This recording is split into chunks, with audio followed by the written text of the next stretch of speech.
Ya. Habíamos estado viendo lo referente a los ácidos nucleicos, ¿no? Habíamos mencionado que estas moléculas son moléculas muy importantes para nosotros, ¿no? Para los seres humanos, debido a que almacenan información genética. ¿Ya? No olvidarse que cuando hablamos del descubrimiento de los ácidos nucleicos, que básicamente del ADN, que fue de los ácidos nucleicos, fue el primero en tratar de indagarse, de descubrirse. este, Esto fue debido a las interrogantes que fueron realizadas por filósofos, ¿no? Como Guillermo Nietzsche. El padre de los ácidos nucleicos fue Friedrich Mischer, ¿no?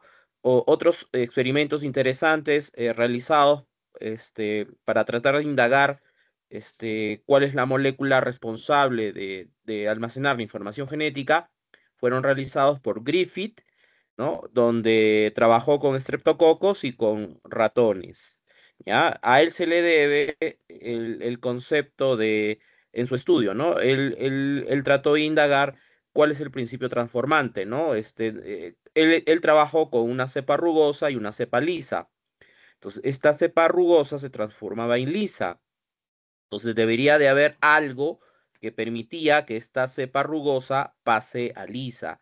A esto algo que permitía esta conversión de esta bacteria a esta otra bacteria, que en realidad es la misma especie, solo que una es virulenta y la otra es no virulenta, él lo denominó principio transformante, ¿ya? Luego tenemos los estudios realizados por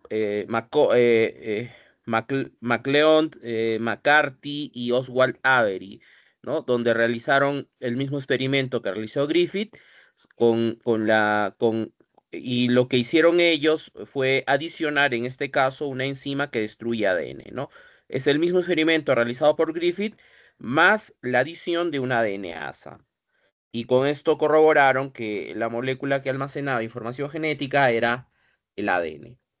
Rosalind Franklin fue la primera mujer en fotografiar el ADN, ¿no? Fue la primera en observar el ADN y a ella se le debe el descubrimiento de la estructura del ADN.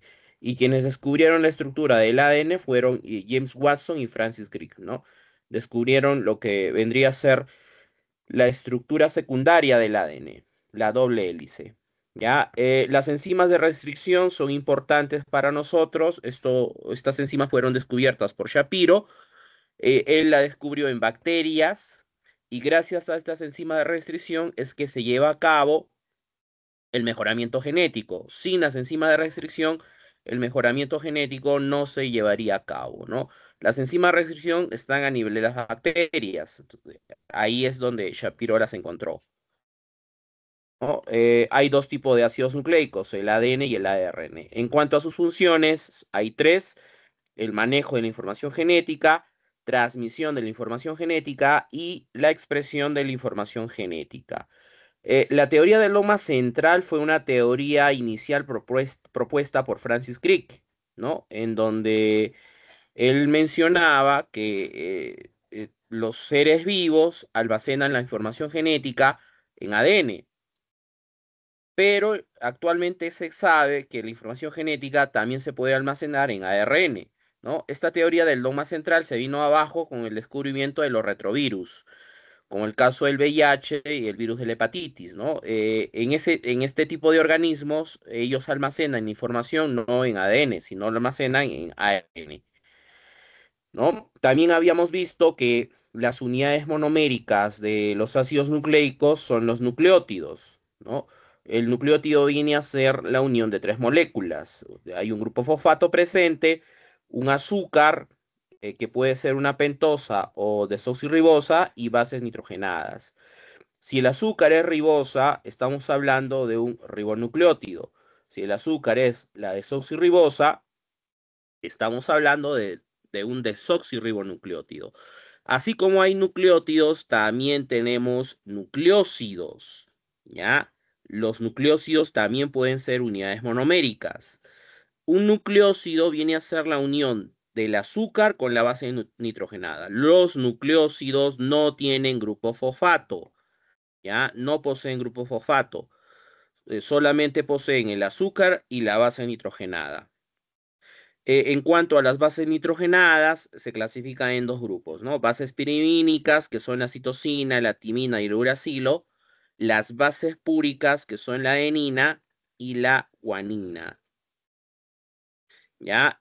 Ahora, los nucleótidos se forman mediante reacciones de condensación, ¿no? Al igual que en el caso de proteínas, que en el caso de carbohidratos, un nucleótido se forma mediante reacciones de condensación.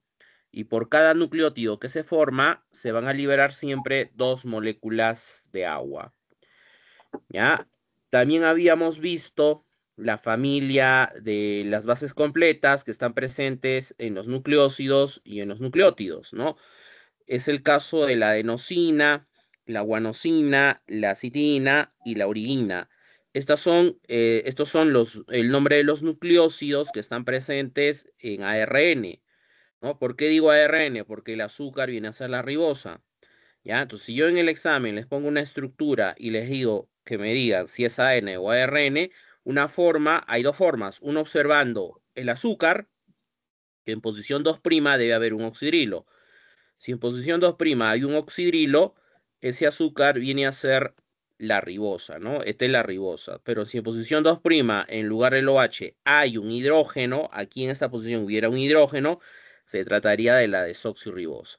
¿Ya? Estos son los nombres de los nucleósidos. Este es el nucleósido de adenina, se llama adenosina, el nucleósido de guanina, que viene a ser la guanosina, el nucleósido de citosina, que viene a ser la citina. Pueden apagar su micrófono, por favor. Hay un micro abierto, apáguenlo. El nucleósido de citosina, que se llama citina. El nucleósido de uracilo, que se llama urina. Y los nucleótidos, ¿no? El nucleótido de adenina se llama adenilato, el nucleótido de guanina se llama guanilato, el nucleótido de citosina se llama citilato y el nucleótido de uracilo se llama uridilato, ¿ya? Y para nombrarlo simplemente usamos el nombre del nucleósido, ¿no? Por ejemplo, si tiene un fosfato sería adenosina monofosfato. Si tiene dos sería adenosina difosfato y si tiene tres sería adenosina trifosfato. ¿Ya? Entonces, siempre para nombrarlo, siempre utilizamos el nombre del nucleósido. ¿Ya? Siempre va a ser el nombre del nucleósido. Adenosina monofosfato, adenosina difosfato, adenosina trifosfato. Los tres vienen a ser adenilatos. Los tres son adenilatos. ¿Ya? Lo mismo con el resto de bases nitrogenadas. Entonces, estas son entonces las que están presentes en ARN. Si hablamos de ADN, el azúcar va a cambiar, ¿no? Aquí sería hidrógeno y este sería desoxirribosa. Desoxirribosa más adenina, a esto se le denomina desoxiadenosina. Entonces simplemente se le antepone el prefijo de desoxiadenosina, desoxiguanosina, desoxicitina y uridina. Uracilo no existe en ADN. En su lugar tenemos la timina, ¿no? La unión de la desoxirribosa con la timina, eso forma la desoxitimidina, es la desoxitimidina. Y su nucleótido sería desoxitimilato. ¿Ya? Entonces simplemente se le antepone el prefijo desoxi o la D minúscula adelante y separado por un guión. ¿Ya? Esto es lo mismo, este es el nombre de los nucleósidos y los nucleótidos que van a estar presentes tanto en ADN como en ARN. Nucleótidos cíclicos, existen dos nucleótidos cíclicos, son el AMP cíclico y el GMP cíclico. ¿Ya? Estos son segundos mensajeros. O sea, la importancia de estos nucleótidos cíclicos es que van a ser segundos mensajeros. En el caso del AMP cíclico, es un nucleótido cíclico que produce activación de enzimas. Y en el caso del GMP cíclico es un nucleótido que produce inhibición de enzimas. ¿Ya? También habíamos visto las características de las bases nitrogenadas, que presentan tres características básicas. La solubilidad, ¿no? En el cual toda base nitrogenada es insoluble en agua, los nucleósidos son parcialmente solubles en agua, los nucleótidos son completamente solubles en el agua y por lo tanto los ácidos nucleicos van a ser completamente solubles en agua. Todo ADN, todo ARN es soluble en agua porque está formado por nucleótidos. ¿Ya? Lo que explica la solubilidad es su capacidad de formación de puentes de hidrógeno. Cuanto más puentes de hidrógeno forme, más fácilmente se enlazará con el agua y será soluble. En cuanto a la capacidad de absorción del UV, las bases nitrogenadas tienen esta característica. Tienen la capacidad de absorber UV. ¿Por qué tienen esta característica? Porque tienen un sistema de dobles enlaces conjugados, ¿no? O sea, tienen un enlace doble, un enlace simple, un enlace doble, un enlace simple. Entonces, este sistema de dobles enlaces conjugados los hace que fácilmente absorban el UV, ¿no? En el rango de 250, el rango de 250 a 270 nanómetros, ¿no? De 250 a 270 nanómetros. En este rango van a absorber el UV, ¿ya? Y la tercera característica es la tautomería o tautomerismo, que no es otra cosa que una resonancia que va a ocurrir, ¿no? Es decir, el desplazamiento de los dobles enlaces. Los dobles enlaces se van a desplazar. Ahora, lo que hace que estos dobles enlaces se lleguen a desplazar es la absorción del UV. ¿Ya? Cuando se absorbe el UV, eso va a generar que los dobles enlaces se desplacen. Ahora, la forma normal, como una base nitrogenada está enlazada, se denomina forma lactama. ¿Ya? Es la forma normal, la forma lactama, que es la que se aprecia aquí, es la forma normal. En este caso, tiene dos grupos oxos, y la importancia de estos grupos oxos era que fácilmente formaban enlaces puente de hidrógeno, ¿no? Estos grupos oxos facilitan la formación de los enlaces puente de hidrógeno. Entonces, si yo veo esta estructura y en el examen les pregunto cuántos enlaces puede formar, este formaría dos enlaces puente de hidrógeno porque tiene los grupos oxos. ¿Ya? Esta es la forma normal, natural, como toda base nitrogenada debe de estar en el ADN o ARN, ¿no? Es la forma lactama. ¿Ya? Es el nombre general que se le da a la base nitrogenada. Ahora, cuando absorbe el UV, cuando llega a absorber el UV, ¿no? Ahí, como pueden apreciar, se genera esta nueva estructura, ¿no? Y en esa nueva estructura tenemos la formación de, de enoles. A ver, esta-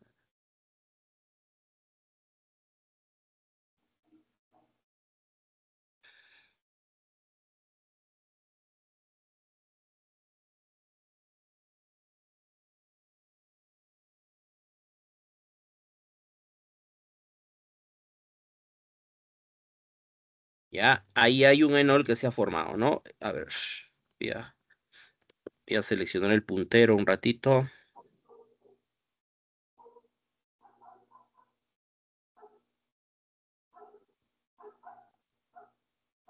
Ya, este es el grupo enol que se ha formado.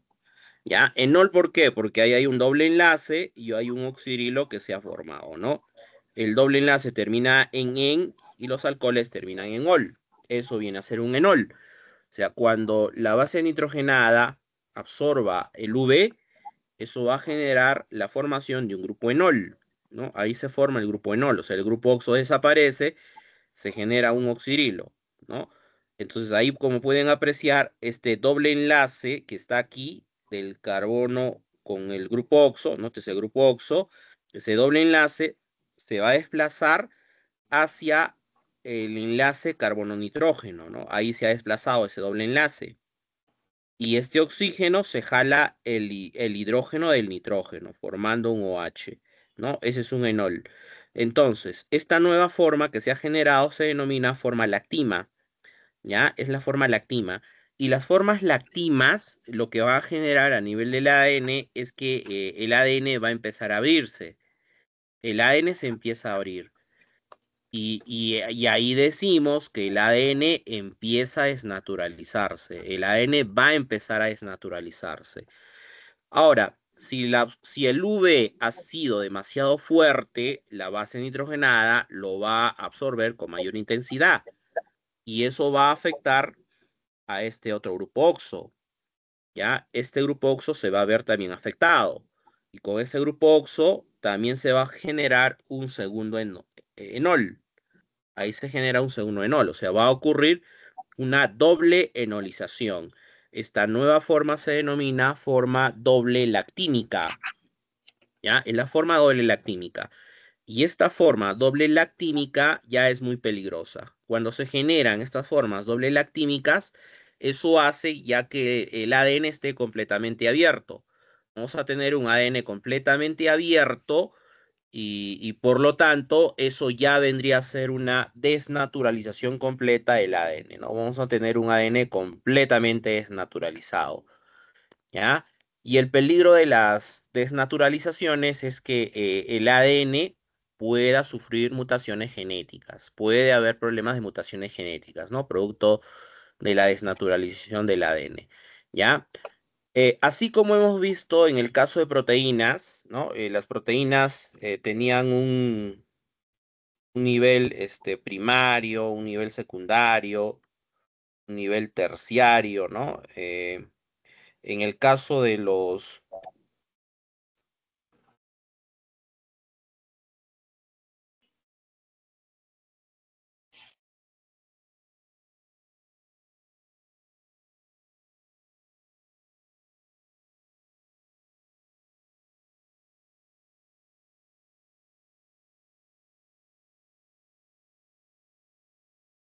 Ya. Así como habíamos visto que las proteínas tienen un nivel de estructuración, los ácidos nucleicos también van a tener un nivel de estructuración, ¿no? Es la estructura primaria, la estructura secundaria y la estructura terciaria. Para el caso del ADN, el ADN tiene que tener los tres niveles de estructuración. Para el caso del ARN, el ARN solo tiene nivel primario, ¿ya? Solo va a tener nivel primario para el caso del ARN. ¿Qué viene a ser estructura primaria para ADN o ARN? ¿No? Es la secuencia de los nucleótidos a lo largo de la hebra. ¿Ya? La secuencia de los nucleótidos a lo largo de la hebra. Y en este caso, el enlace clave de la estructura primaria va a ser el enlace fosfodiéster. El enlace fosfodiéster es el enlace clave del nivel primario. ¿Ya? Y lo que une el enlace fosfodiéster es una secuencia de nucleósidos, ¿ya? No hay que olvidarse, una secuencia de nucleósidos. Ahora, la importancia del enlace fosfodiéster. El enlace fosfodiéster le da direccionalidad a la molécula, le va a dar direccionalidad a la molécula. ¿Esto qué significa? Que le va a dar dirección y sentido. La dirección siempre va a ser una sola. La dirección siempre va a ir del extremo 5' al extremo 3'. En el extremo 5' siempre voy a tener un fosfato libre y en el extremo 3' voy a tener un oxidrilo libre. ¿Ya? La dirección siempre no cambia, la dirección es una sola. El sentido sí varía. El sentido puede ser derecha-izquierda, izquierda-derecha, arriba-abajo, abajo-arriba. ¿Ya? Ahora, también tenemos la presencia de un enlace fosfoéster. El enlace fosfoéster es uno solo. Este enlace fosfoéster siempre va a estar en el extremo 5'. ¿Ya? En este extremo 5' vamos a tener un enlace fosfoéster y el resto de los enlaces va a ser enlace fosfodiéster. ¿Ya? Esto vendría a ser entonces la estructura primaria, ¿ya? Y por lo tanto, la forma de representarla es de esta manera, ¿ya? Colocamos una secuencia de letras y siempre empezamos con el extremo 5', el extremo 5' y terminamos en el extremo 3'. Ahora, esta secuencia de estas letras que están en mayúsculas me representa el nombre del nucleótido. Ojo, no es la base nitrogenada. ¿Ya? Esto en ninguno de los casos es una base nitrogenada.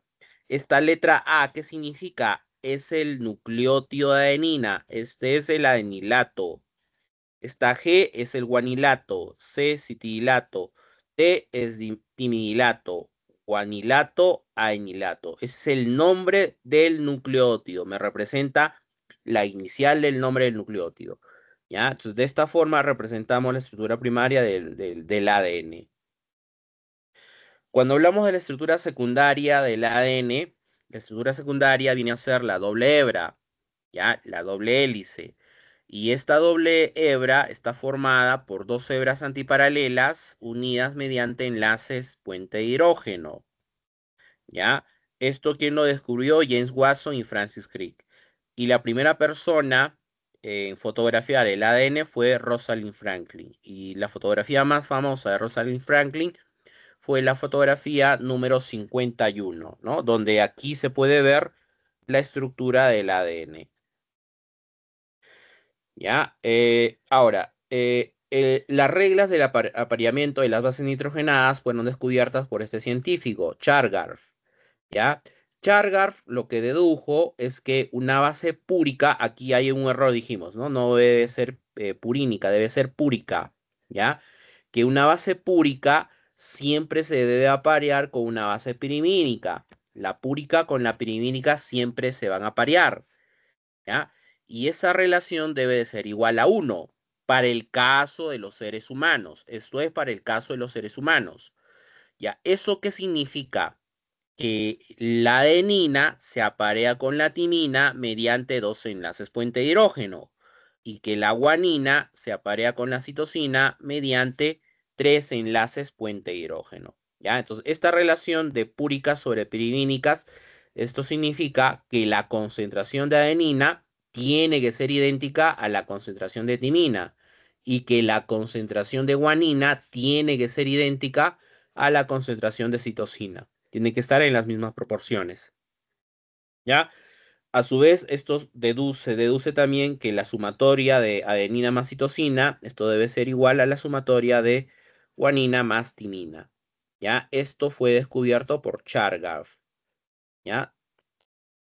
Ahora, esto es para el caso de ADN, ¿no? Si hablamos de ARN, lo único que cambia es la timina. La adenina se aparea con el uracilo mediante dos enlaces puente de hidrógeno. Y la guanina siempre se va a aparear con la citosina mediante tres enlaces puente de hidrógeno. También habíamos visto que hay un factor químico muy importante para el caso de los ácidos nucleicos, ¿no? Este factor químico importante o físico se denomina temperatura media de desnaturalización. ¿Ya? La temperatura media de desnaturalización, como su nombre lo dice, es una temperatura en la cual nosotros vamos a tener 50% de doble hebra y 50% de hebras simples. O sea, 50% de ADN sin desnaturalizar y el otro 50% de un ADN completamente desnaturalizado. ¿Ya? A esa temperatura se le denomina temperatura media de desnaturalización. Y también habíamos mencionado que el TM puede variar, ¿no? En el caso de los seres humanos, la temperatura media de desnaturalización es moderada. Nuestra temperatura va a ser moderada, ¿no? Entre 35 a 50 grados, ¿no? 35 a 50 grados aproximadamente. Es un TM moderado. ¿Por qué nuestro TM es moderado? Porque en el caso nuestro, la proporción de adenina timina es idéntica a la proporción de guanina y citosina. ¿Ya? AT es igual a GC, en el caso nuestro. Por eso nuestro TM es moderado. Está más o menos en ese rango, ¿no? Entre 35 a 50 grados centígrados. Ahora, nosotros vamos a tener organismos cuyo TM es elevado, ¿ya? ¿Qué organismos tienen un TM elevado? Bacterias termofílicas y algunos insectos, por ejemplo. En estos organismos han subsistido desde que aparecieron en el planeta. O sea, no han sufrido modificación genética, no han sufrido mucha modificación genética debido a que tienen un TM alto, ¿no? En estos organismos que tienen TMs altos, tienen más guanina citosina que adenina timina, ¿ya? Entonces, eso es lógico deducirlo porque un enlace guanina-citosina tiene un enlace triple, tiene tres enlaces puente hidrógeno. Y para romper un enlace triple puente hidrógeno, tú vas a requerir más temperatura. Se requiere más energía para romper un enlace triple entre la guanina y citosina. Por eso su TM es alto. Entonces, si su TM es alto, eso significa que el genoma de ese organismo es un genoma muy estable. que difícilmente sufre mutación genética, es muy resistente a las mutaciones genéticas. Y luego tenemos organismos cuyo TM es bajo, ¿ya? Organismos en cuyo TM es bajo son organismos en cuyo genoma sí ha mutado, ¿no? Ha mutado de manera frecuente. Es el caso, por ejemplo, de las aves. En ese tipo de organismos, su TM es bien bajo, ¿ya? En ese tipo de organismos hay más AT que GC, tienen más AT que GC, hay más AT que GC. Y eso hace que se requiera menos temperatura para romper este tipo de enlaces dobles. Este será un organismo cuyo genoma fácilmente muta, ¿no? Es inestable, ¿no? Es un genoma inestable y fácilmente va a mutar, ¿ya? Cuando hablamos de la estructura terciaria, vendría a ser el superenrollamiento del ADN. Para el caso de las células procariotas, es un superenrollamiento simple, sencillo, en donde vamos a tener que el ADN tiene una forma circular o en algunos casos una forma anular y está libre en el citosol de la célula, ¿no? Este tipo de organismos no tiene núcleo. Y como tal, su superenrollamiento va a ser simple y sencillo. No requiere de proteínas para que su ADN esté superenrollado. En el caso de los eucariotas, como el caso nuestro, nuestro genoma tenemos un ADN cuyo enrollamiento sí es un poco complejo, ¿ya? Es un poquito más complejo que en los eucariotas. Perdón, que el de los procariotas. La unidad de plegamiento para el caso de un eucariota, hablando de estructura terciaria, son los nucleosomas. Los nucleosomas viene a ser un octámero de histonas, o sea, 8 unidades de histonas, y alrededor de estas 8 unidades de histonas, el ADN le va a dar dos vueltas completas. Estamos hablando de la estructura secundaria, ¿ya? O sea, la doble hebra. La doble hebra le va a dar dos vueltas completas a este octámero de histonas. Entonces, a esta estructura se le denomina nucleosoma. Ahora, cuando agrupamos a los nucleosomas, lo que se generan son las fibras de cromatina, ¿ya? O sea, esos son varios nucleosomas reunidos y varias fibras de cromatina condensadas forma lo que vendría a ser los cromosomas. ¿Ya? Son los cromosomas. Esto vendría a ser entonces la estructura terciaria para el caso del ADN. ¿Ya? Y estas son diferencias que existen entre el DNA y el RNA. ¿Ya? Básicamente el DNA es una doble hebra que tiene nivel primario, secundario y terciario.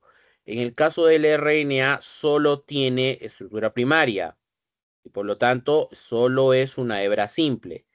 El azúcar en el DNA es la desoxirribosa, en el RNA es la ribosa, y otra diferencia es la base exclusiva, ¿no? La base exclusiva de DNA es la timina. Uracilo no existe en DNA. Y en el caso del RNA, la base exclusiva es el uracilo. La timina no existe en RNA, ¿ya? Y la otra diferencia es que el DNA es una hebra bien larga. Esto es una hebra bien larga y el RNA es una hebra bien corta. Ya, luego habíamos visto también lo referente al flujo de la información genética.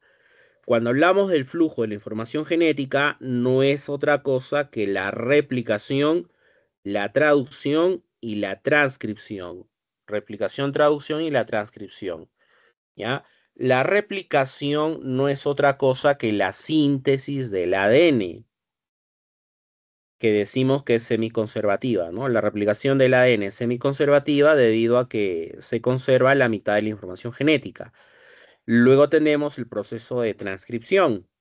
La transcripción es la síntesis del ARN mensajero a partir de una de las hebras del ADN, ¿ya? Una de las hebras del ADN. Y luego tenemos el proceso de traducción. El proceso de traducción viene a ser la síntesis de proteínas a partir del ARN mensajero. Esto ocurre en los ribosomas. Quien lee la información que está contenida ahora en el ARN mensajero viene a ser el ARN de transferencia. ¿Ya? Ahora, hasta ahí habíamos llegado. Y aquí en adelante ya es lo referente a la clase que vamos a hacer ahora. He hecho solo un repaso de lo referente, un repaso rápido de lo referente a lo que vendría a ser ácidos nucleicos. ¿Ya? Ahora, ¿qué viene a ser entonces la replicación del ADN?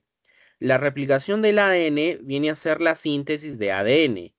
Y esta síntesis es semiconservativa.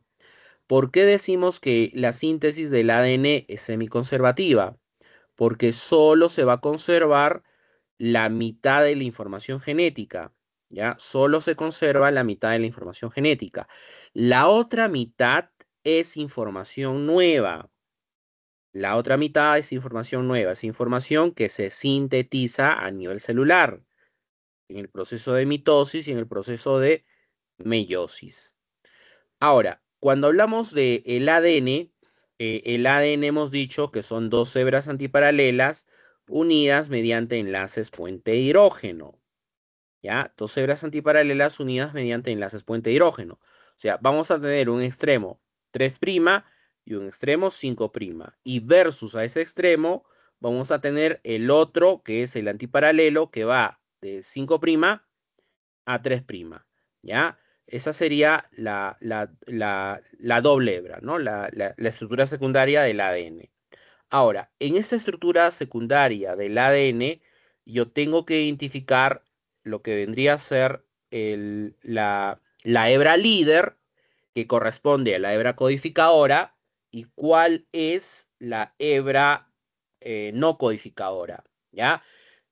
O la hebra retardada. Si yo les hablo de la hebra líder, si les hablo de la hebra líder, esta hebra líder viene a ser la hebra codificadora. Y si les hablo de la hebra retardada, esto corresponde a la hebra no codificadora. ¿Ya? Es lo mismo, codificadora o líder es lo mismo, no codificadora o retardada también es lo mismo. Ya, entonces lo primero que tengo que hacer es identificar cuál es mi hebra líder o codificadora y cuál es mi hebra retardada o no codificadora.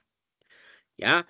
A ver, en el caso del ADN, la hebra líder va a ser la que va de, a ver, es la que va de, a ver, un ratito. Mm, ¿Dónde está? Ya, la hebra líder es la que va de 3' a 5', ¿ya? La que va de 3' a 5', esa es la hebra líder. Y la que va de 5' a 3', esa es la hebra no codificadora, ¿ya? Entonces, lo primero que hay que hacer es identificar esas dos secuencias, ¿ya? A ver, voy a abrir un Word.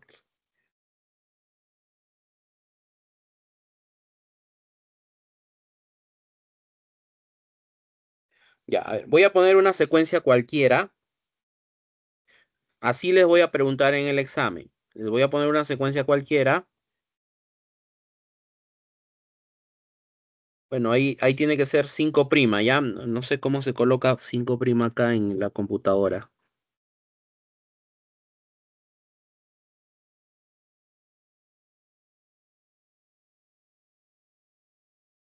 Debe haber, a ver, a ver.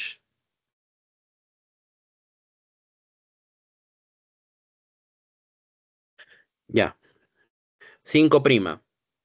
5'. A ver, vamos a poner una secuencia corta.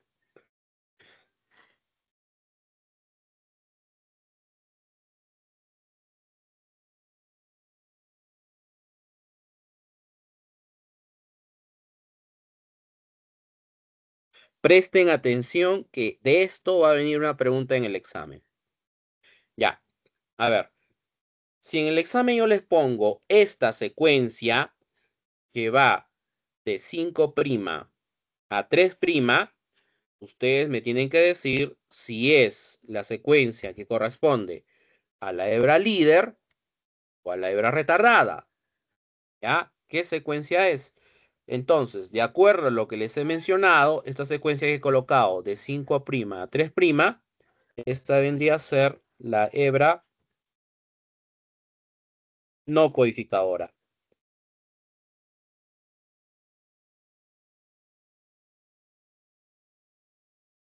¿Ya? Es la hebra no codificadora. Entonces, esto vendría a ser la hebra no codificadora. ¿Ya? Es lo primero que hay que identificar. En el caso de las hebras no codificadoras, ¿cómo se lleva a cabo la síntesis del ADN? ¿Ya? La síntesis del ADN, cuando se parte de la hebra no codificadora, cuando yo parto de esta hebra, la síntesis es un proceso que se da de manera discontinua, ¿ya? Entonces, eso hay que colocarlo. La síntesis de la hebra hija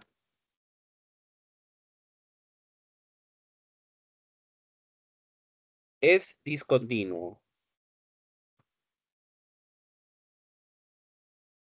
¿ya? La síntesis va a ser discontinua. Eso siempre es con la hebra no codificadora.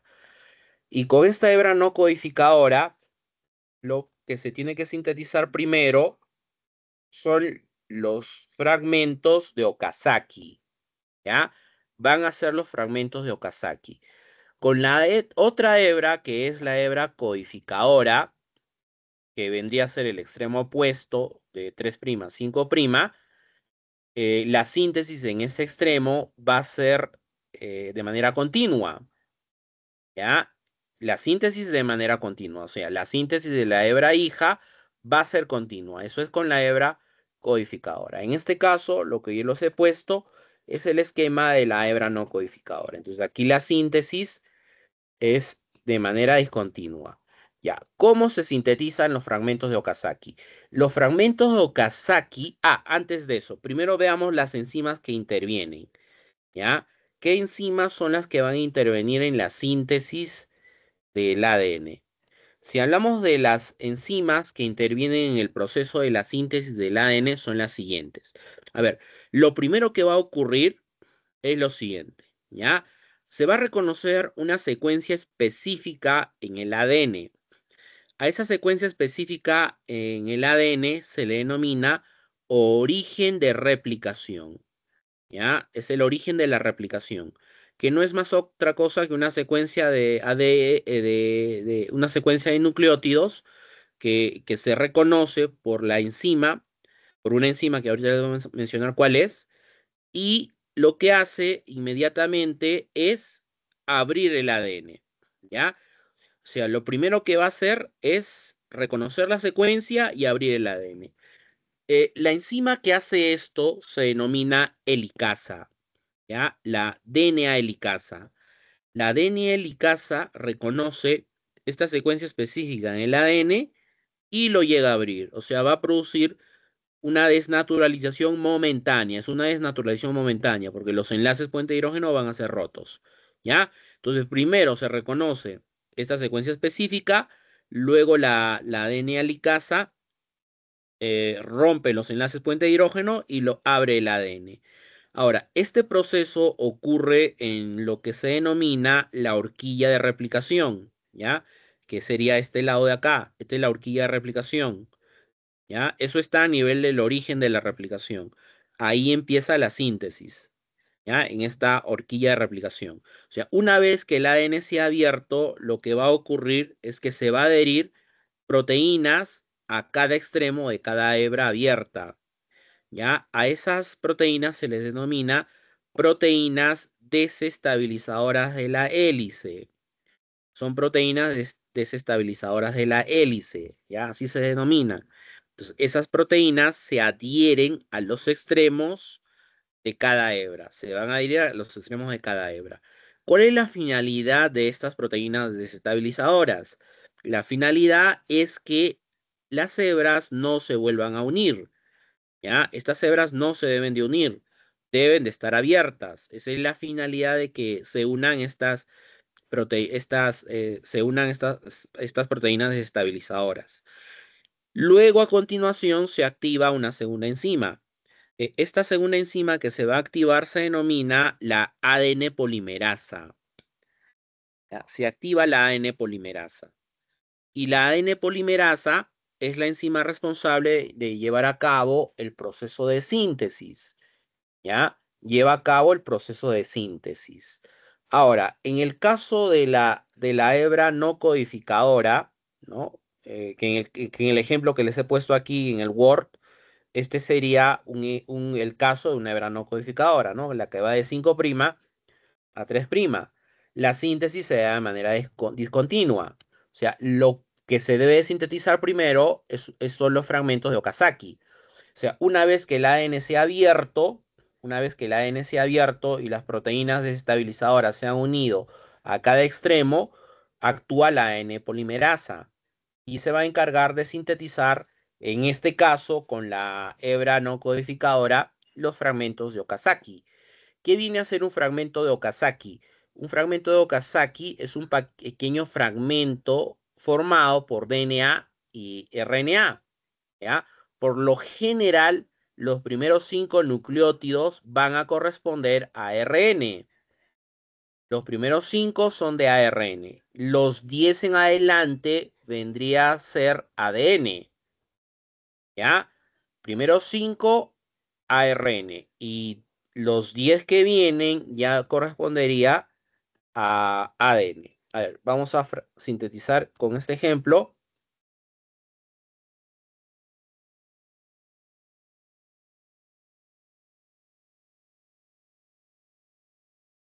Ya, a ver, vamos a sintetizar con este ejemplo.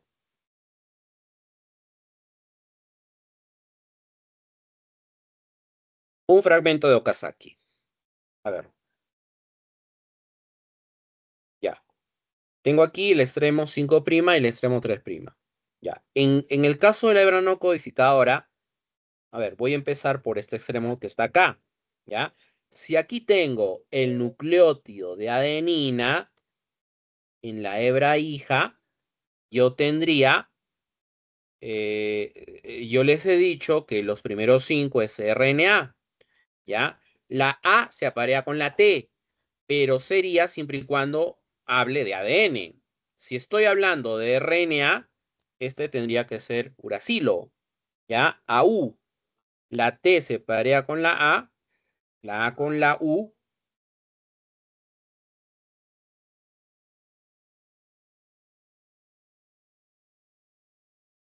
¿ya? AU, TA, AU, TA. A ver, uno, 2, 3, 4, y falta uno, ¿no? Porque deberían de ser 5.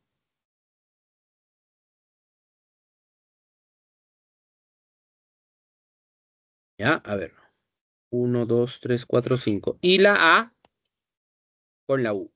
Ya, entonces, estos primeros 5 que he formado deben de corresponder a RN, ¿ya? Uno, 2, 3, 4, 5. Estos 5 primeros son de ARN, que simplemente son las bases complementarias, ¿no? La A con la U, la T con la A. Este sería el nucleótido de uracilo, nucleótido de adenina, nucleótido de uracilo, nucleótido de adenina y nucleótido de uracilo, ¿ya? Entonces, estos 5 primeros.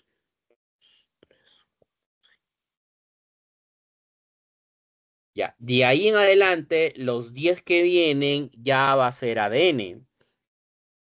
Los 10 que vienen ya correspondería a ADN, ¿ya? Va a corresponder a ADN. Entonces, la T tendría que ser con la A,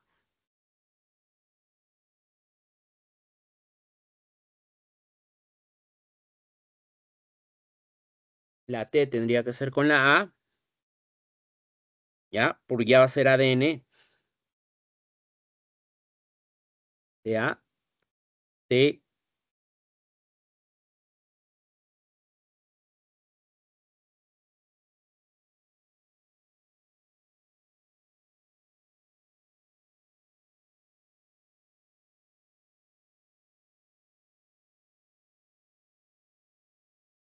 la T con la A, la C con la G con la C, la C, G, ahí sería C, G. ¿Ya? Tiene que ser 10. Los 10 primeros tienen que ser ADN. A ver, 1, 2, 3, 4, 5, 6, 7, 8. 8. Me faltan 2. C, I, A. Y T, perdón. ¿Ya? Entonces, estos 10 de acá,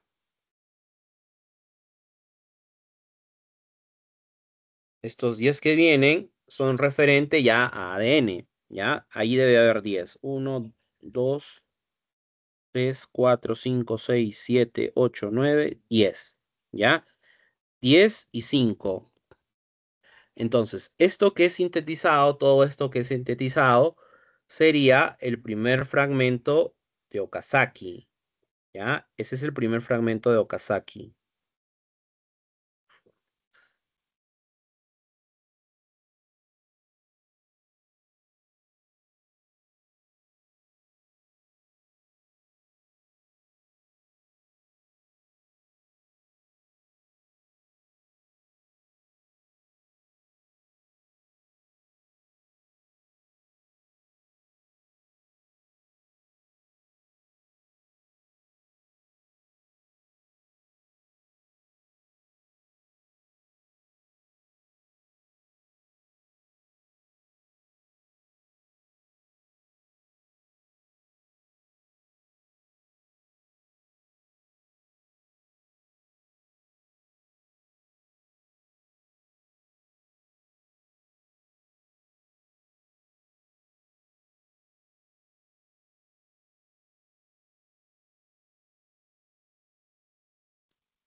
¿Ya? Este sería mi primer fragmento de Okazaki.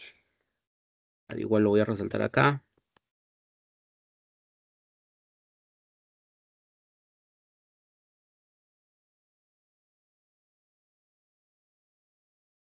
Ya, ese es el primer fragmento. De ahí en adelante sería el segundo fragmento. ¿Ya? Sería T con A.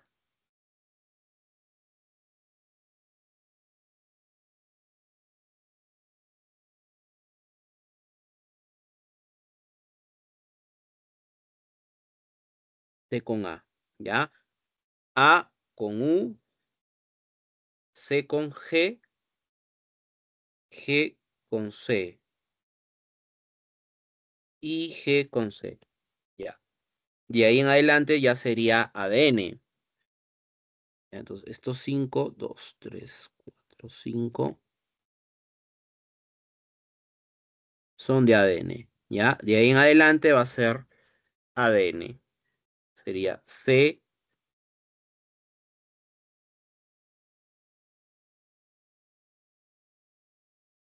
G, C, G, T y A. Y al final una T. ¿Ya? Este sería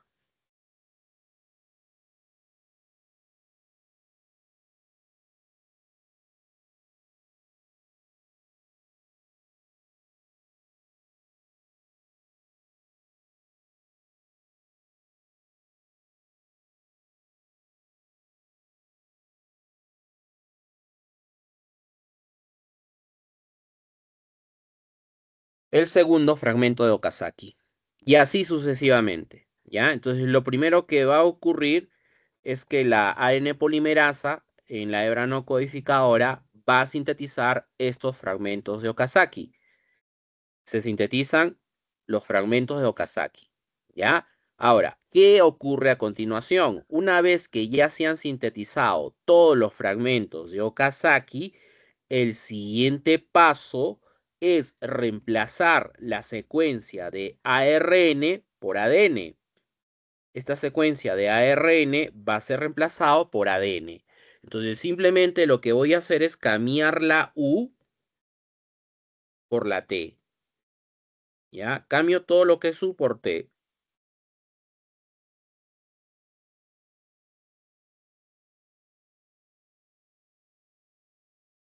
Y ya está. ¿Ya? He cambiado la U por T. Entonces ya sería todo ADN. Ya, simplemente ya son fragmentos, ¿no? Los fragmentos de Okazaki, ahora en los fragmentos de Okazaki, toda la secuencia ahora es ADN. Simplemente cambio esta secuencia de ARN, o sea, los primeros 5 nucleótidos, lo voy a cambiar por ADN, lo cambio por ADN. Eso también lo va a hacer la ADN polimerasa, ¿ya? Eso también lo hace la ADN polimerasa.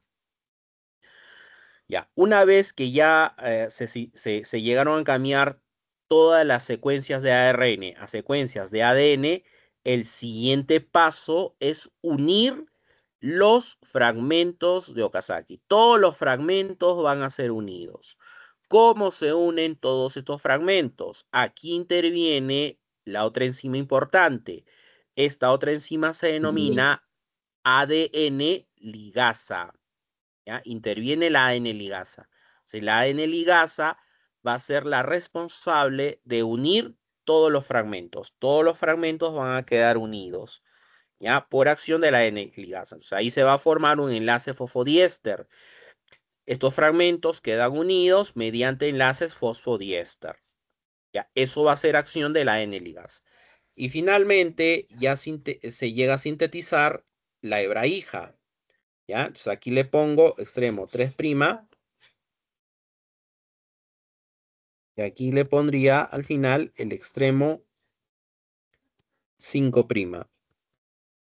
¿Ya? 3' y 5'. Esta sería la hebra hija sintetizada a partir de la hebra no codificadora. ¿Ya? De la hebra no codificadora. Entonces, las enzimas que han intervenido son la helicasa, la ADN polimerasa y las ligasas.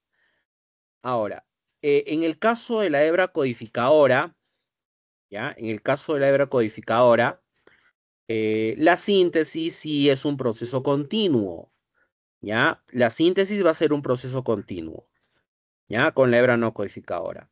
Ya, supongamos que les dé la otra hebra. Supongamos que les dé la otra hebra, esta de acá,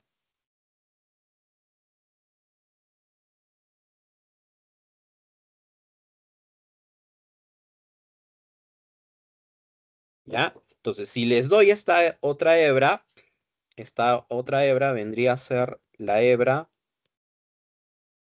codificadora, ¿ya? Y la hebra codificadora, en este caso, la síntesis de la hebra hija es continuo,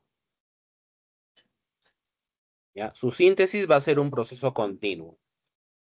Va a ser un proceso continuo. Entonces, ¿qué significa que va a ser un proceso continuo?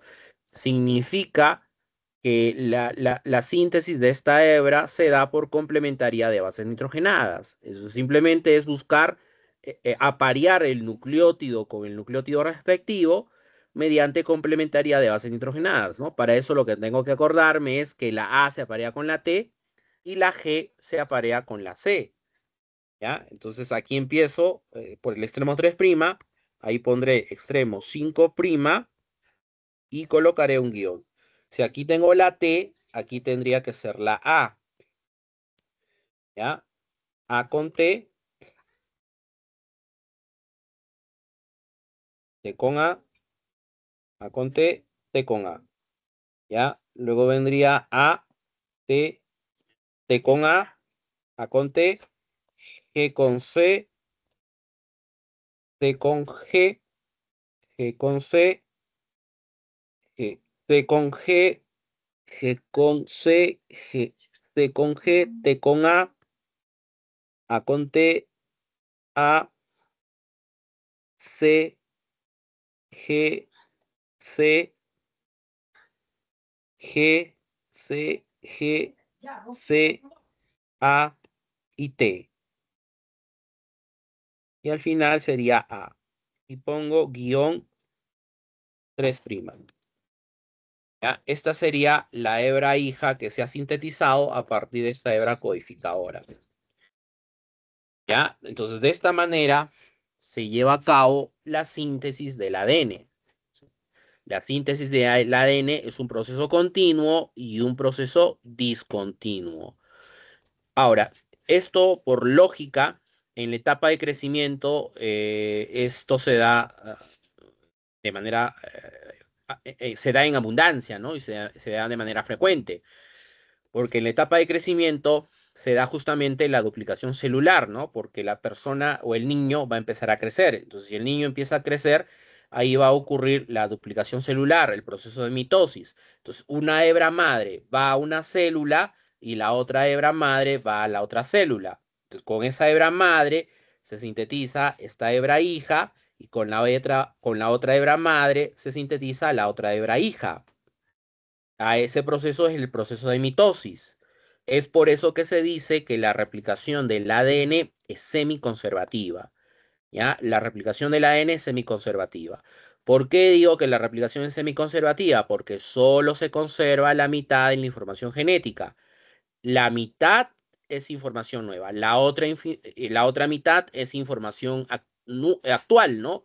Es información que no se ha modificado. O sea, de esa información nueva que vendría a ser de la hebra madre, sintetizas una hebra hija.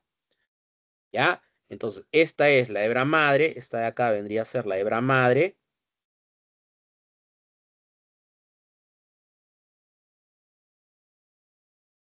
Y esta otra de acá vendría a ser la otra hebra madre, ¿no? Tengo dos hebras madres. ¿Ya? Ahí hay dos hebras madres. Una de ellas es codificadora y la otra es no codificadora. La hebra madre no codificadora es la que va de 5' a 3'. Y la codificadora es la que va de 3' a 5'. ¿Ya? Eh, entonces, si les doy esta secuencia, le da acá, simplemente les voy a pedir que sinteticen la hebra hija. ¿Ya? Simplemente es, dependiendo que les pregunte, ¿no? Si les pregunto, sinte- sintetice los fragmentos de Okazaki, los fragmentos de Okazaki solo son con la hebra no codificadora, con esta de acá, con la que va de 5 a 3.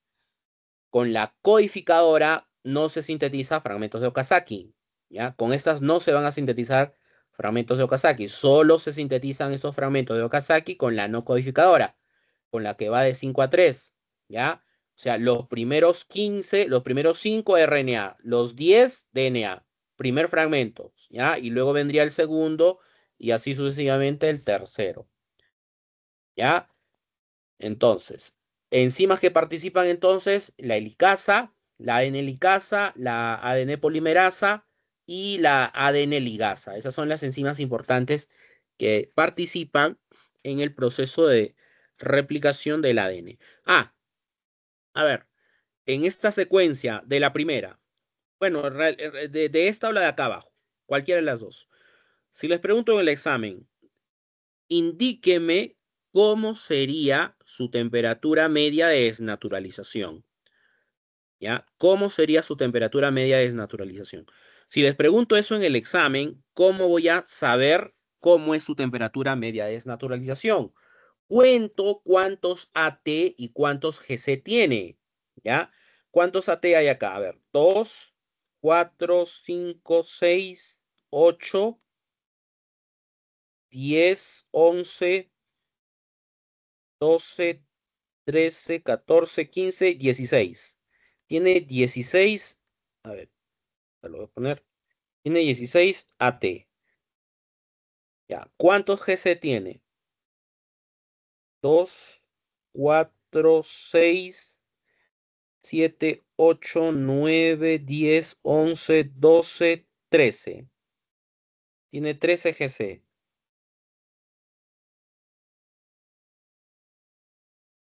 Ya tiene 13 GC. Entonces, tiene 16 AT y tiene 13 GC. Ya, ¿esto qué significa? Que hay más AT que GC. Y como tiene más AT que GC, eso significa que su TM es bajo. Tiene un TM bajo. ¿Ya? Entonces, si yo tengo un genoma donde haya más AT que GC, su TM va a ser bajo. Y si fuese al revés, si hubiese más GC que AT, su TM es alto. ¿Ya? Como tiene un TM bajo, este es un ADN que fácilmente se va a desnaturalizar.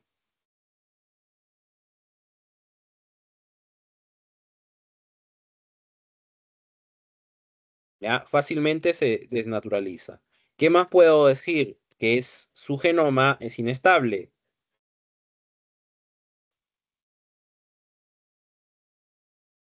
¿Ya? Es un genoma inestable que esto significa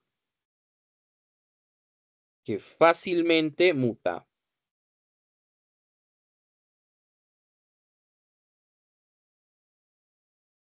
¿Ya? Es un genoma inestable que fácilmente muta. Si fuese al revés, ¿no? Si tuviera al revés, si fuese al revés, o sea, 16 GC y 13 AT, hay más GC. En este caso, el TM es alto, que sería un ADN que difícilmente se va a desnaturalizar. Un ADN difícil de desnaturalizar. Su genoma es estable y difícilmente muta. ¿Ya? Simplemente es al revés. ¿Ya? En este ejemplo es un TM bajo. Para este ejemplo es un TM bajo. ¿Ya? Esta va a ser una pregunta fija en el examen. ¿Ya? Es una pregunta que voy a hacer en el examen. Ya, eso sería entonces el proceso de replicación celular. ¿Ya? Eso es el proceso de replicación celular. Ahora, las mutaciones genéticas en este proceso de replicación celular, cuando el ADN se replica, es frecuente que ocurran mutaciones genéticas. ¿Ya? Eso es por un error, por una falla del ADN polimerasa, o sea, genera una falla al momento de aparear la base complementaria, ¿no? Por ejemplo, en este caso, ¿no? Aquí se está produciendo la replicación, pero en el proceso de replicación, ¿qué ha ocurrido? Acá normal, A con T, pero T con G no se aparea, ¿no? T con G no se puede aparear, ¿no? G con C sí, C con G sí. En la otra hebra madre es AT, TA, GG tampoco. Aquí también hay un error, ¿no? GG tampoco se aparea. Y CC tampoco. O sea, aquí hay un error. O sea, en el momento de replicación pueden ocurrir las mutaciones genéticas. Ahí ocurren, ¿no? Que en este caso podría ser aparear dos bases púricas juntas o aparear dos bases pirimídicas unidas. ¿Ya? Eso vendría a ser una mutación genética. ¿Ya? Entonces, ¿cómo se da el proceso de transcripción? ¿Ya? Cuando hablamos del proceso de transcripción, el proceso de transcripción no es otra cosa que la síntesis del ARN mensajero.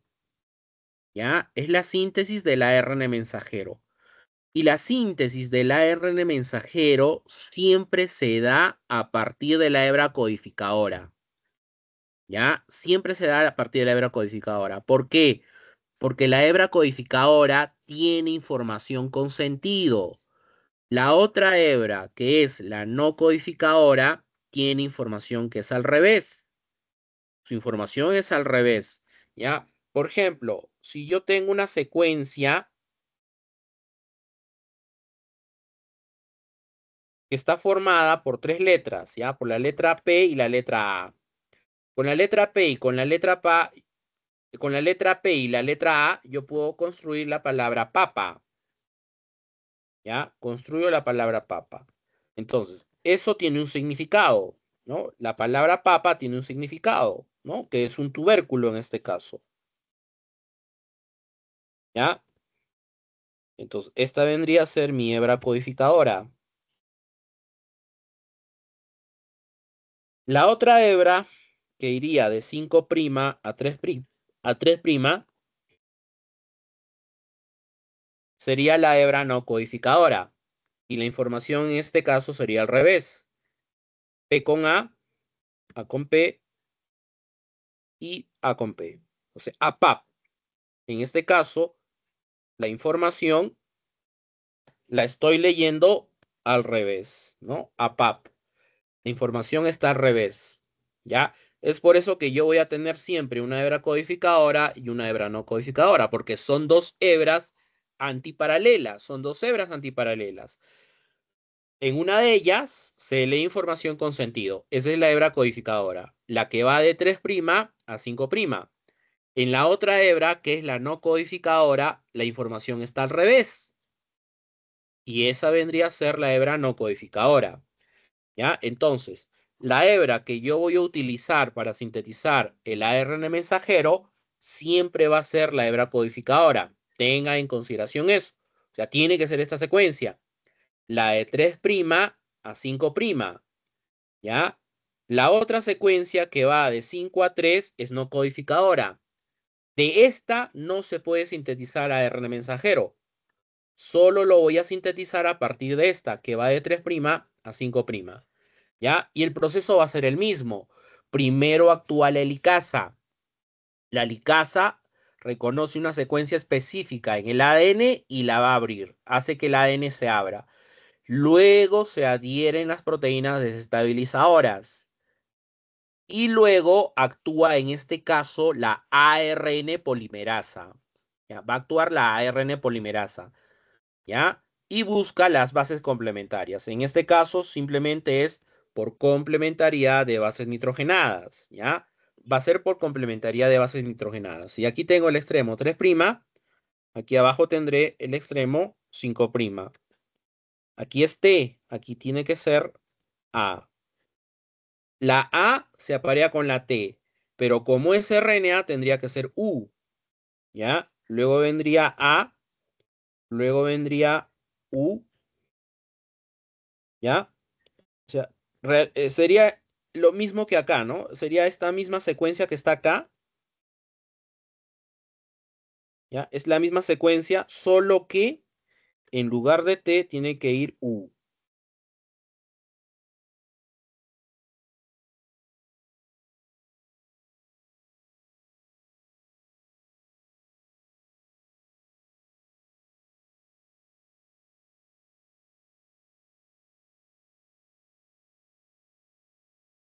Y ya está, ¿ya? La A, la T con la A con la U, la T con la A con la U, la T con la A, y así hasta llegar al final. Y termino en el extremo 3'. ¿Ya? Esta hebra que he sintetizado ahora vendría a ser el ARN mensajero. ¿Ya? Es el ARN mensajero. A eso se le denomina transcripción. Eso es transcripción de la información. Estás pasando la información de ADN a ARN. ¿Ya? Llevas la información de ADN a ARN. ¿Ya? Eso vendría a ser entonces un proceso de transcripción de la información genética.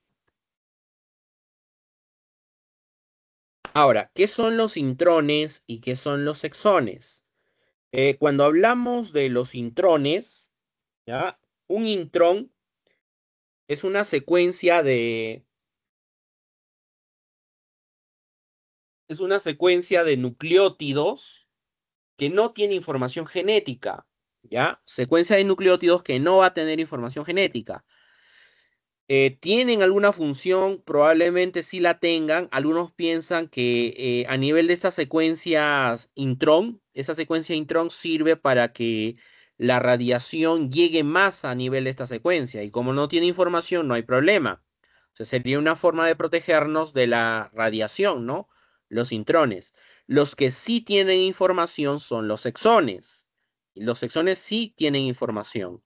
Entonces, cuando se da el proceso de transcripción, es decir, la síntesis del ARN, primero se va a sintetizar un pre-RNA mensajero. ¿Ya? Se sintetiza un pre-RNA mensajero. Entonces, ese pre-RNA mensajero abarca todo, ¿no? La secuencia intrón y la secuencia exón. ¿ya? Va a abarcar todo. Este vendría a ser un pre-RNA mensajero. Y luego, en el siguiente paso, lo que va a ocurrir es un proceso de corte y empalme. ¿En qué consiste el proceso de corte? El proceso de corte significa retirar toda la secuencia intron. Toda esta secuencia intron va a ser retirada de este pre-RNA, o sea, lo que está de color amarillo, ¿no?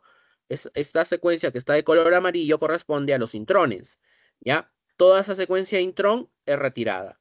Y al final se produce el empalme, que consiste en unir todas las secuencias exón mediante enlaces fosfodiéster. Se une toda la secuencia exón y se sintetiza finalmente el RNA mensajero. ¿Ya? Se sintetiza el RNA mensajero. ¿Ya? Entonces, los intrones son una secuencia de nucleótidos que no tiene información genética, que en el proceso de transcripción van a ser retirados. Esas secuencias de intrones van a ser retirados. Y los exones sí son secuencias de nucleótidos que sí van a tener información genética. Ahora, cuando hablamos del proceso de traducción, la traducción no es otra cosa que la síntesis de proteínas a partir del ARN mensajero, ¿ya? Es la síntesis de proteínas a partir del ARN mensajero. Quien lee la información que está en el RNA mensajero, quien te va a leer esa información, es el ARN de transferencia, ¿ya? Va a ser el RNA de transferencia. Quien va a leer este proceso de estas secuencias que están a nivel del ARN mensajero, ¿no? Que es ahora la que tiene la información genética, ¿ya? Ahora, algo importante que hay que saber, que a nivel del ARN mensajero, nosotros vamos a tener una secuencia de 3 nucleótidos. A esta secuencia de 3 nucleótidos se le denomina región codón, ¿ya? O sea, cada 3 nucleótidos sería un codón, ¿ya? Codón 1, codón 2, codón 3, codón 4, codón 3, que viene a ser una secuencia de 3 nucleótidos. ¿Ya? Es una secuencia de 3 nucleótidos. O sea, quien va a leer esta información o estas regiones codones va a ser el RNA de transferencia. Es el RNA de transferencia. Entonces, esto viene a ser la estructura del RNA de transferencia. El RNA de transferencia es un RNA pequeño, ¿ya? Es un RNA pequeño. Es mucho más pequeño que el RNA mensajero. Es bien pequeño el RNA de transferencia. Tiene un extremo 3' y vamos a tener un extremo 5'. En el extremo 5' tenemos un fosfato libre y en el extremo 3' tengo un hidroxilo libre, ¿ya? En el extremo 3' vamos a tener esta secuencia de 3 nucleótidos, que es la secuencia ACC, o sea, es el adenilato, citilato y citilato, ACC, ¿ya? Esta es la secuencia que está en el extremo 3'. Ahora, luego tenemos que la estructura del RNA, como lo pueden observar, tiene la forma de una hoja de trébol, ¿ya? Esto tiene la forma de una hoja de trébol. Tiene 3 asas, este RNA mensajero tiene 3 asas, y en una de las asas del RNA de transferencia vamos a tener una secuencia de 3 nucleótidos que corresponde a la región anticodón, ¿ya? Esto viene a ser la región anticodón. ¿Para qué me sirve esta región anticodón? Esta región anticodón me sirve justamente para que se pueda unir a la región codón del ARN mensajero, ¿ya? Entonces, esta región anticodón lo encontramos a nivel del RNA de transferencia y la región codón está a nivel del RNA mensajero, ¿ya? Ahora, en este extremo 3', ¿no? En este extremo 3' va a servir para que se pueda unir el aminoácido que va a ser transportado, ¿ya?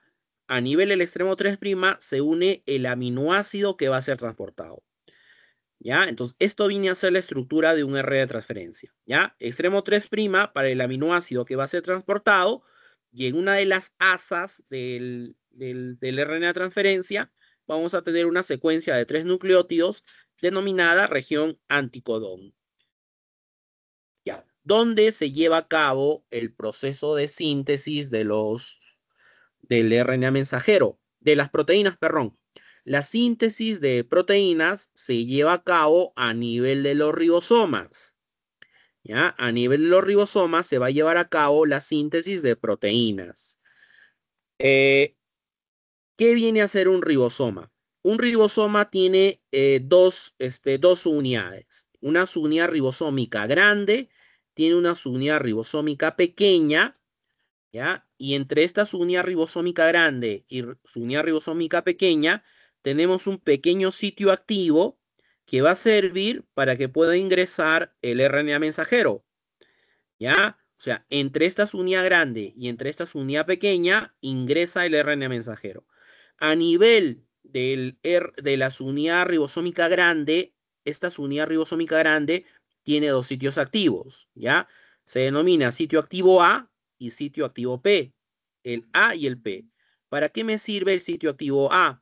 Este sitio activo A es un sitio activo para que se pueda ingresar el tRNA transportando un aminoácido. Es el que va a transportar un aminoácido. Ese RNA de transferencia que transporta este aminoácido ingresa al sitio activo A. ¿Ya? Ese sitio activo A se denomina sitio activo de tRNA aminoacilo. El sitio activo P es un sitio activo donde vamos a tener un tRNA, es un tRNA que ya contiene una cadena peptídica que va a ir en crecimiento.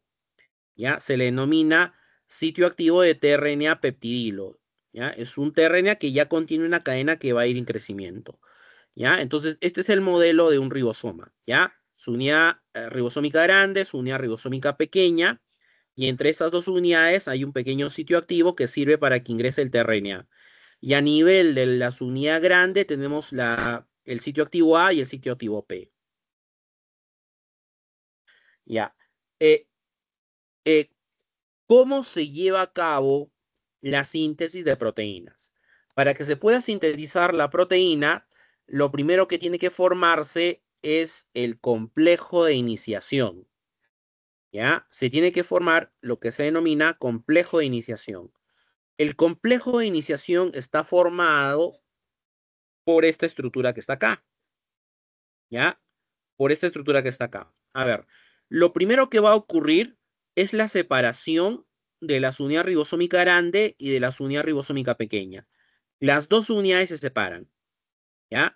Las dos unidades se van a separar. Luego va a ingresar el RNA mensajero. Ingresa el RNA mensajero. A nivel del RNA mensajero, vamos a tener una región codón que es la región AUG. ¿Ya? Es la región AUG. Cuando se lea esta información que es AUG, aquí va a dar inicio, aquí sirve para que se dé inicio la síntesis de proteínas.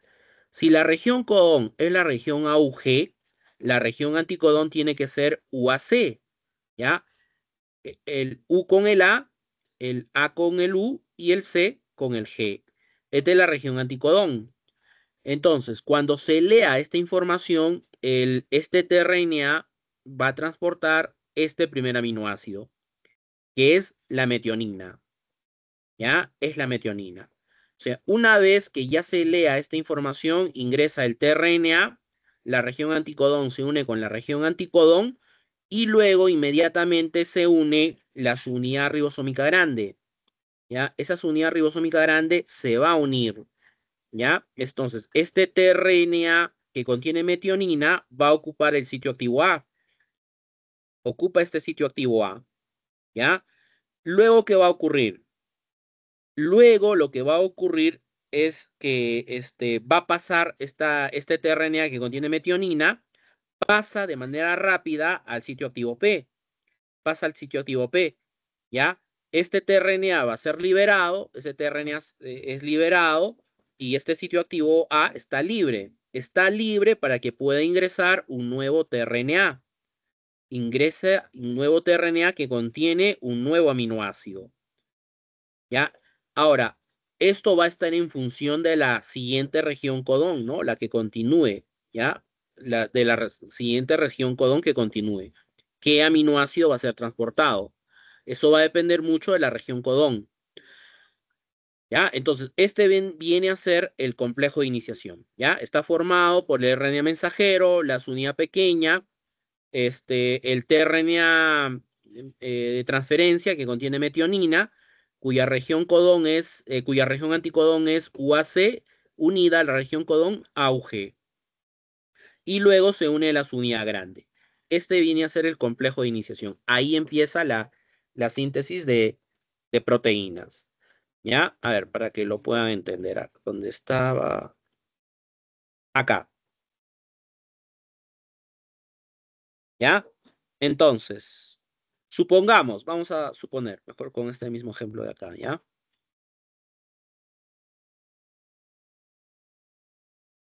Ya. Entonces, ya tengo el primer tRNA que contiene metionina, ¿ya? Esa región es AUG. Ya ingresó este tRNA AUG, la región anticodón se unió con la región codón. Estas dos están unidas por complementariedad de bases. Ahora va a ingresar un nuevo tRNA. A ver, supongamos, esto vendría a ser, esta región codón no es otra cosa que el código genético, ¿ya? Este código genético corresponde a lo que vendría a ser la región codón, ¿ya? Por ejemplo, para uracilo, eso codifica para fenilalanina. Lo mismo esta región que es UUC. Esta región UUC codifica también para fenilalanina. Entonces, supongamos que sea esa la región. Supongamos que la región que está acá,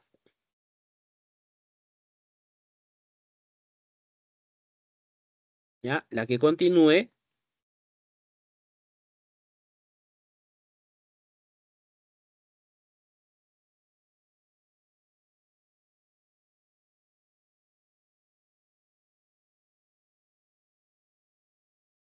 sea esta, ¿ya? U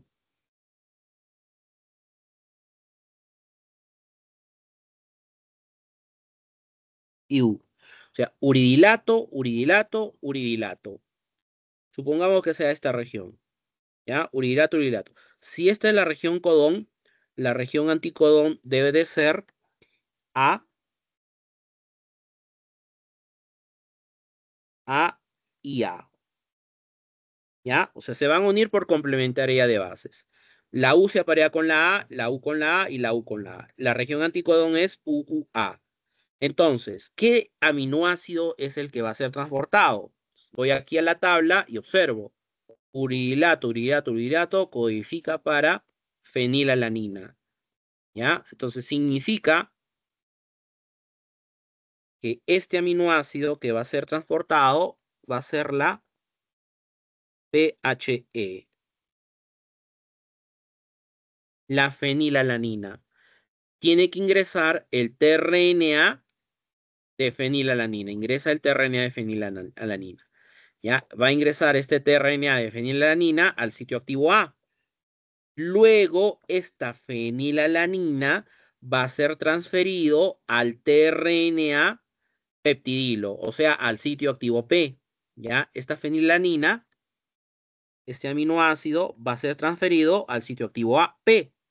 Se transfiere, o sea, lo que se va a generar es un enlace peptídico entre la metionina y la fenilalanina. O sea, el primer aminoácido es metionina y el segundo sería fenilalanina. ¿Ya? Supongamos que la región anticodón que sigue es, a ver, este de acá, UUA, ¿ya? Que codifica para leucina.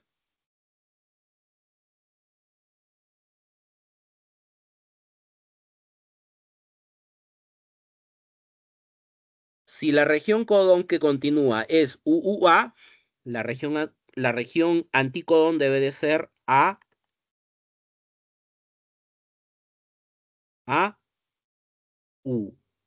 ¿ya?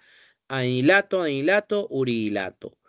Y el siguiente tRNA que ingrese va a ser el tRNA que contiene leucina, ¿no? Veo acá, UUA, este codifica para leucina, ¿ya? Entonces el siguiente va a ser, el que ingrese, el siguiente va a ser LEU,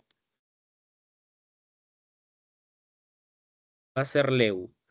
Entonces aquí ya tengo una cadena que va a ir en crecimiento, ¿no? Aquí ya contendría metionina unida a fenilalanina.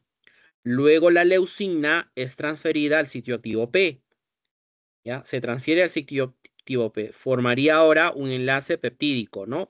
Entonces mi cadena va a ir creciendo. Ya tendría aquí metionina, fenilalanina y leucina unida, ¿ya? Se libera ese tRNA que está en el sitio activo A, lo va a dejar libre para que ingrese un nuevo tRNA. O sea, esto va a ir moviéndose, ¿no? Esto va a estar en movimiento, esto no va a estar estable, esto va a estar en movimiento, ¿ya? Ahora, en cuanto a las enzimas que participan en este proceso de traducción, son varias. Intervienen sintetasas, intervienen transferasas, ¿ya? Básicamente son esos dos tipos de enzimas, sintetasas y transferasas. Van a intervenir sintetasas y transferasas, ¿ya? Para la síntesis de proteínas. ¿Hasta dónde se va a llevar a cabo la síntesis de proteínas? Cuando se lea cualquiera de estas tres secuencias de parada, ¿ya? La secuencia UAA, la secuencia UGA y la secuencia UAG. Es cuando el tRNA que ingresa lea estas secuencias, eso significa stop. Hasta aquí se sintetizan las proteínas, ¿ya? Hasta ahí se va a sintetizar la proteína, ¿ya? Hasta ahí se sintetiza la proteína. Y estas secuencias, que son estas tres de parada, no codifica para ningún aminoácido, a diferencia de la secuencia de inicio. La secuencia de inicio, que es la secuencia AUG, esta sí codifica para metionina, ¿ya? Pero la secuencia de parada, que es UAA, UGA o UAG, no codifica para ningún aminoácido. Hasta ahí se sintetiza la proteína y luego la proteína se va a separar del tRNA. Sale del núcleo de la célula, sale del ribosoma, va a salir del ribosoma y se dirige al citosol de la célula. ¿Ya? De esa forma se sintetizan las proteínas. Ya, bueno, esto lo voy a explicar rápido. Las mutaciones genéticas, esta es la definición, son los cambios que se producen en la secuencia o el número de nucleótidos a nivel del ADN. Por lo general, es una secuencia de los nucleótidos a nivel del ADN. Es un cambio a nivel del nucleótido que va a ocurrir, ¿no? Eso viene a ser una mutación genética. ¿Ya? Ahora, cuando hablamos de mutaciones genéticas, las mutaciones pueden ser beneficiosas, pueden ser neutras o pueden ser perjudiciales. ¿Cuándo van a ser beneficiosas? Cuando aumenta la probabilidad de supervivencia de la especie. Esto quiere decir que va a aparecer una característica superior a la especie inicial. Va a tener una característica particular, pero mejorada, ¿ya? Por ejemplo, no sé, hablando así de un padre y de un hijo. Ya por decir que tu hijo, por decir, no sé, nazca con el pelo castaño, nazca con ojos azules, o que sea alto quizás, ¿no? Que tu hijo sea más alto que tú. O sea, es una característica particular que va a aparecer en tu hijo, o probablemente en tu nieto, ¿no? En tu nieto o tu bisnieto, ¿no? Estas son mutaciones beneficiosas, pero que van a aparecer tal vez en la segunda o tercera generación, no en la primera, quizás en la segunda o en la tercera generación. Esas serían mutaciones beneficiosas, ¿ya? Esas son beneficiosas. Las mutaciones perjudiciales, estas son mutaciones en las cuales va a generar la muerte del organismo, produce la muerte del organismo. Por ejemplo, producto de la mutación, eso genera la síntesis de proteínas malignas, que va a desencadenar un cáncer, por ejemplo. Esa sería una mutación perjudicial.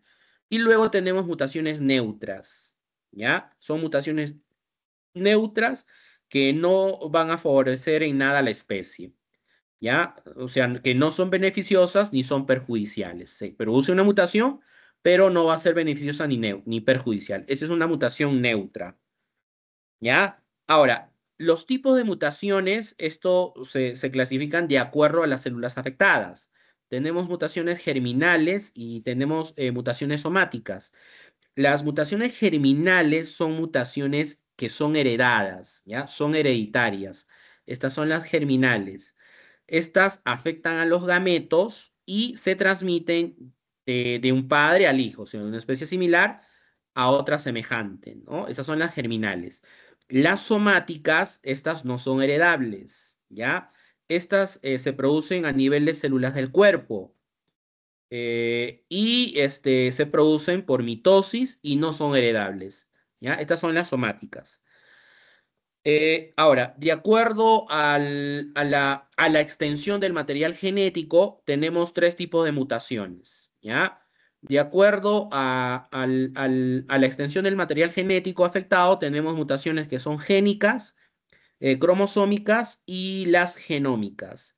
Las génicas son mutaciones en sentido estricto, son cambios en la secuencia de un gen. ¿Ya? Cambios en la secuencia de un gen. La mutación afecta a una base nitrogenada de un gen, por ejemplo, la timina se cambia por la guanina, ¿no? O sea, son cambios de bases nitrogenadas que pueden ocurrir. Las cromosómicas afectan a la disposición de genes de un cromosoma, no a la secuencia de nucleótidos, sino a nivel de los cromosomas. O sea, estamos hablando de la estructura terciaria del ADN. Va a afectar la estructura terciaria del ADN, ¿no? Por ejemplo, acá, ¿no? Eso viene a ser un cromosoma, ¿no? Que está formado de esta manera, ¿no? Esta secuencia A, B, C y D, E. Esta es la forma normal, pero producto de la mutación que ha ocurrido, ¿no? Ahí ha ocurrido una duplicación, ¿no? Se ha duplicado A, B y C. Hay una duplicación de genes a nivel del cromosoma, ¿ya? Estas letras me representan genes. Entonces, ahí hay duplicación de genes. Esto vendría a ser el ejemplo de una mutación cromosómica, ¿ya? Las genómicas son aumento o disminución del número de cromosomas a nivel de una especie. Entonces, si hay un aumento o disminución de los cromosomas a nivel de una especie, eso vendría a ser una mutación genómica. ¿Ya? Las mutaciones génicas son aquellas que afectan a un solo gen. Tenemos aquellas que se producen debido a la sustitución de bases nitrogenadas, estas son las más frecuentes, o debido al corrimiento de las pautas a nivel de la lectura. En este caso, sustitución de bases nitrogenadas, que son las más frecuentes, tenemos el caso de las transiciones y las transversiones. Una transición es el cambio que se da a nivel del mismo tipo de base nitrogenada, ¿ya? Y las transversiones son cambios que se dan a nivel de bases nitrogenadas de distinto tipo. Aquí hay un ejemplo, por ejemplo, esta es una transición. Lo que está de color rojo me representa una transición y lo que está de color celeste sería una transversión, ¿ya? A y G son bases púricas. ¿Ya? A y G son bases púricas.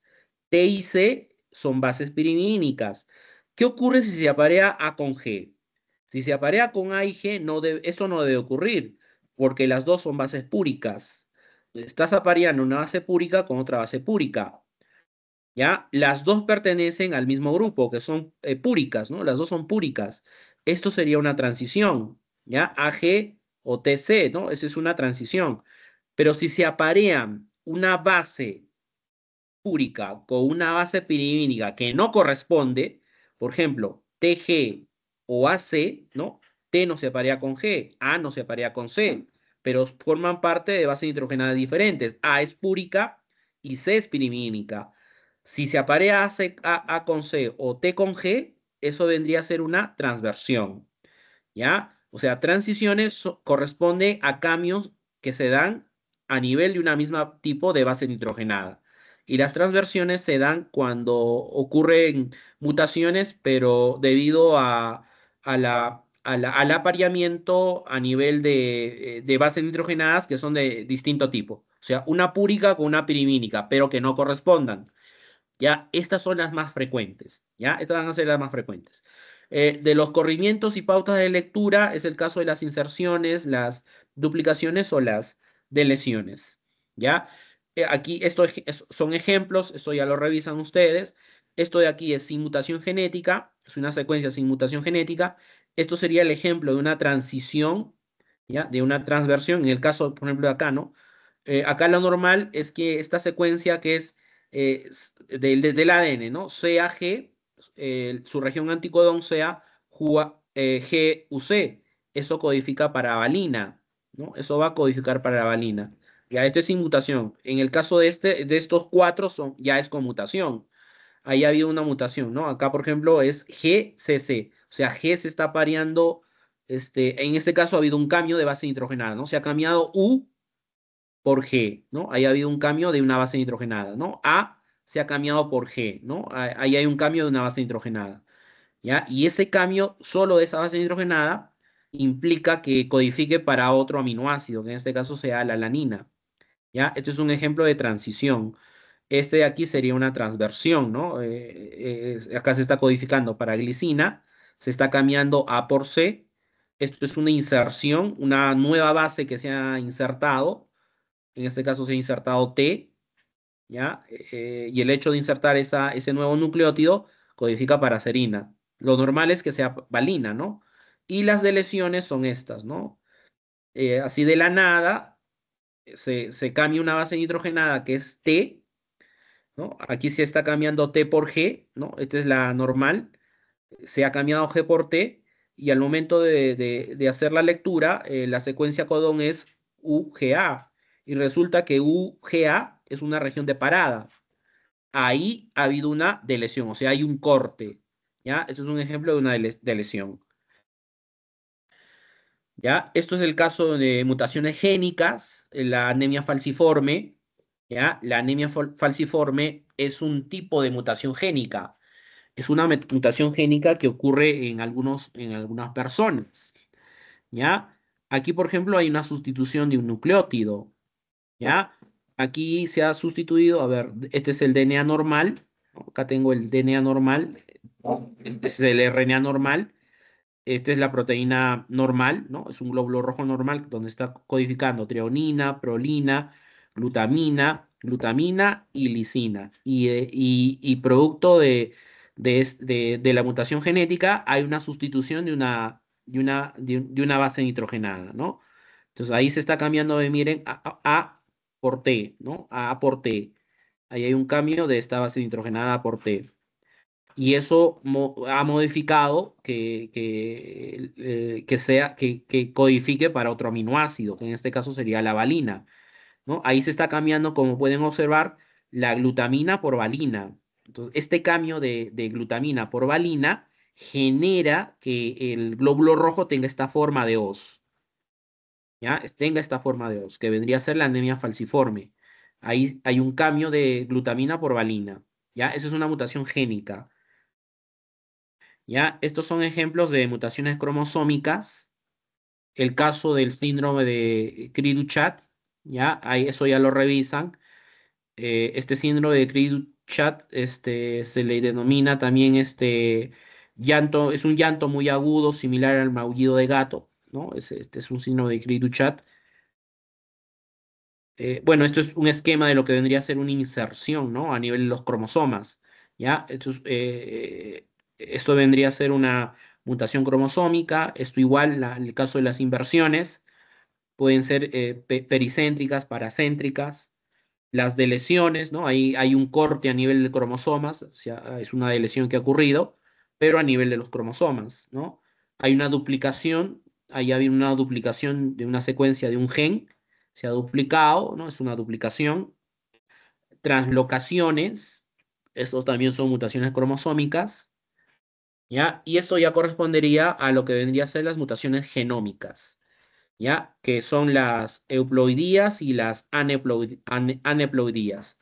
Las euploidías son alteraciones en el número normal de dotaciones cromosómicas. Ejemplos de euploidías, la monoploidía y la poliploidía. La aneuploidía son alteraciones en el que se presenta un cromosoma de más o de menos. Las trisomías y las monosomías. ¿Ya? El síndrome de Down, por ejemplo, es una mutación genómica, ¿no? Ese es el síndrome de Down, ¿no? Donde vamos a tener esta situación, ¿no? El síndrome de Patau es otro, ¿no? Una polisomía cromosómica 13, ¿ya? El síndrome de Klinefelter, ¿no? Es otra mutación también. El síndrome de supermacho, y estas son ya diferencias entre génicas, cromosómicas y genómicas, ¿ya? Una génica, por ejemplo, albinismo, la anemia falciforme, la fibrosis quística es génica. Dentro de las cromosómicas, el síndrome de maullido de gato, ese es este de acá, ¿no? El síndrome de Cri-du-Chat, ¿dónde está? este de acá, Triduchat, este es el maullido de gato,